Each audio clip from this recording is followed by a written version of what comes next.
tema de la Asamblea Constituyente lo venimos escuchando hace 15 años, pero hoy en día el pueblo va entendiendo y me alegra que el presidente de la República el día de hoy haya planteado ya oficialmente el intento de llevar un proyecto de ley que ojalá el Congreso pueda aprobarlo. ¿Por qué debemos cambiar la Constitución Política de 1993 en el Perú? Por 6 razones fundamentales. Primero, porque se impuso tras un golpe de Estado. Segundo, porque el consenso de Washington logró concretizar sus aspiraciones. Reunión liderada por el Fondo Monetario Internacional, el Banco Mundial, la Reserva Federal de los Estados Unidos y el gobierno de los Estados Unidos en 1989.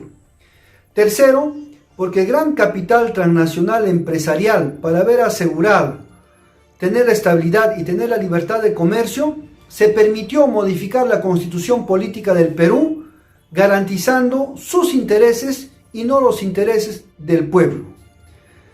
Cuarto, porque gracias a este chantaje recién el Perú pudo reinsertarse en el mundo financiero internacional.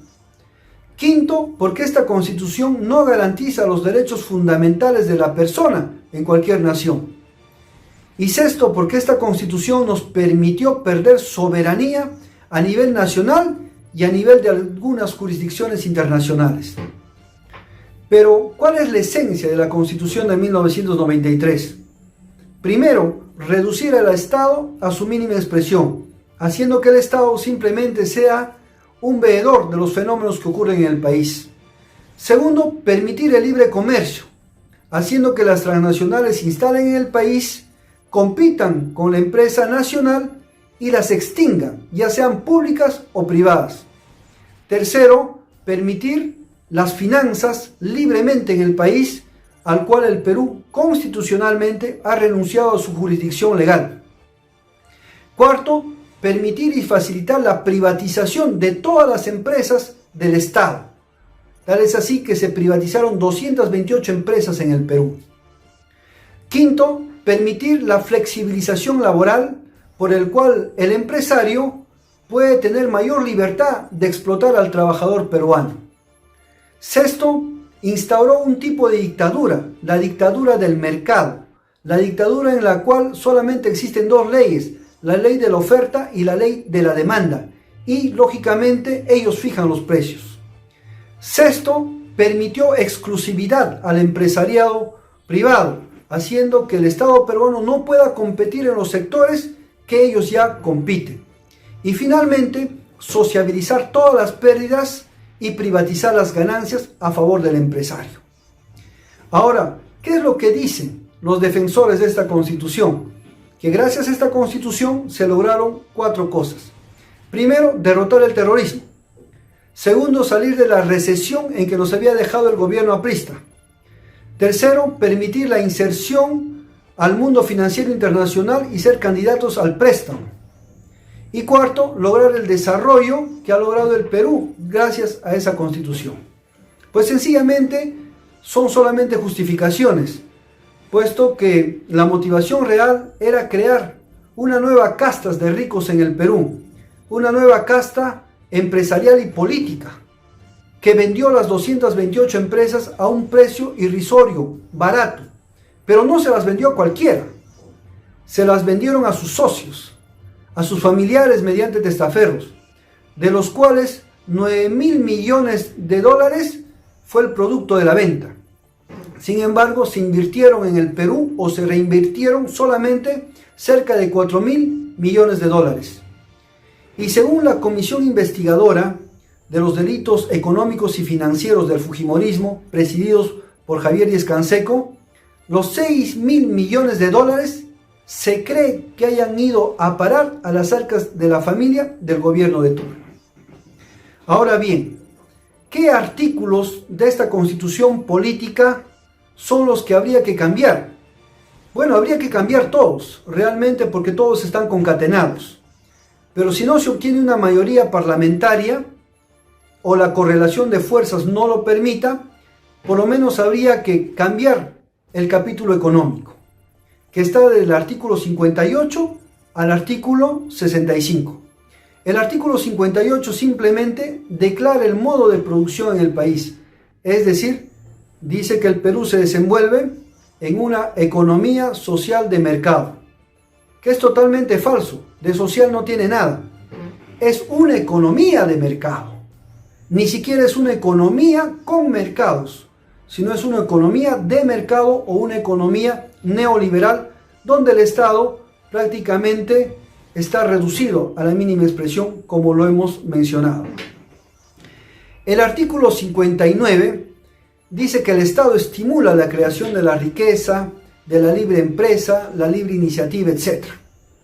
Pero ¿cómo estimula la libre riqueza? Uno, haciéndose de la vista gorda, haciendo que se creen monopolios, como lo existe en el Perú, haciendo que se concerten los precios entre las grandes empresas, haciendo que ingresen empresas con dumping al país, creando las asociaciones público-privadas donde el Estado pone su dinero, o haciendo que en las licitaciones ganen las transnacionales y soliciten el adelanto directo y de materiales del Estado. Es decir, hacen fortuna no con su dinero, sino con el dinero del Estado. El artículo 60, manifiesta que la empresa pública y la empresa privada se conducen de igual forma. Y esto es totalmente falso. Y lo vamos a demostrar porque prácticamente empresas públicas ya no existen en el país.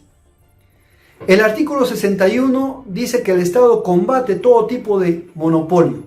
Y definitivamente no es así. Por ejemplo, el monopolio de los medios de comunicación, que solamente lo manejan 3 familias en el Perú. Una que maneja 23 periódicos, otra que maneja un canal de televisión y 2 periódicos, y otra que se encarga de la prensa digital. Aspecto en el cual el Estado puede denunciar, pero no puede sancionar.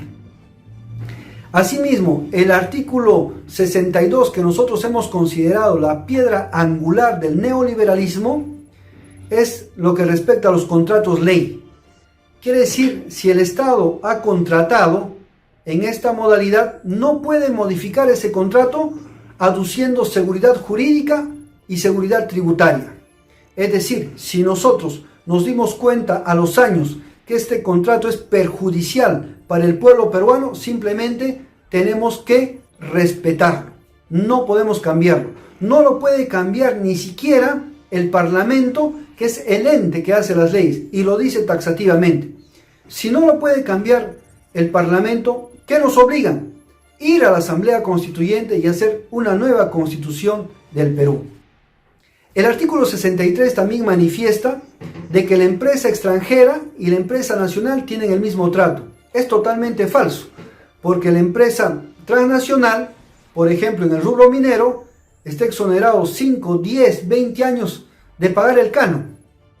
Está exonerado inclusive de pagar regalías en algunos casos o impuesto a la renta. Yo quisiera ver qué empresa peruana tiene ese privilegio. Sencillamente ninguna. El artículo 64 permite la circulación de cualquier moneda extranjera en el país. Y cuando utilizamos moneda extranjera, tenemos que pagar una comisión al país dueño de esa moneda, haciendo que ese país se enriquezca con el trabajo ajeno. Y finalmente, el artículo 65 dice el Estado proteger a sus usuarios y consumidores, que ya sabemos que eso es una utopía en el país. Por todas estas razones, el Partido Perú Libre promueve el cambio de la constitución política del país. Porque si no hay cambio de la Carta Magna, no hay cambio en ningún sentido. Muchas gracias.